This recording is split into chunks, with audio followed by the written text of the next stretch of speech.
Démission de ministres et de diplomates, défection d'unités militaires, prise de villes entières par des manifestants. Pas de doute, le régime de Mouammar Kadhafi est maintenant dos au mur en Libye. Le guide suprême jure que tous ceux qui veulent le déloger paieront le prix fort. Et de joindre le geste à la parole. Atmosphère survoltée aussi à Bahreïn où la majorité chiite continue de réclamer plus de liberté à la famille royale d'obédience sunnite.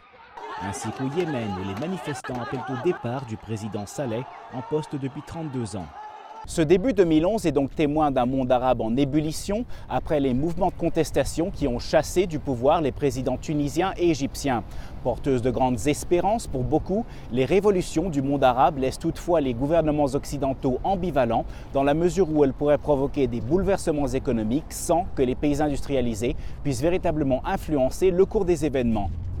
À commencer par la Libye, exportatrice de pétrole, et où l'embrasement politique fait craindre une explosion durable du prix de l'or noir, surtout si la révolution devait s'étendre aux pays voisins.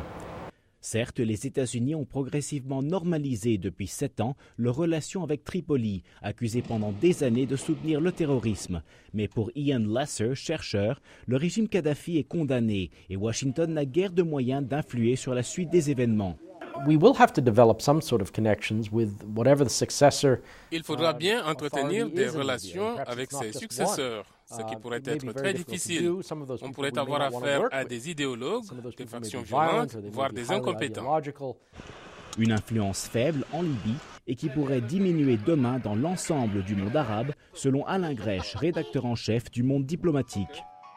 Depuis 20 ou 30 ans, les États-Unis pouvaient avoir une politique à la fois de soutien assez inconditionnel à Israël, ou en tous les cas extrêmement fort à Israël, et de bonnes relations avec des gouvernements arabes.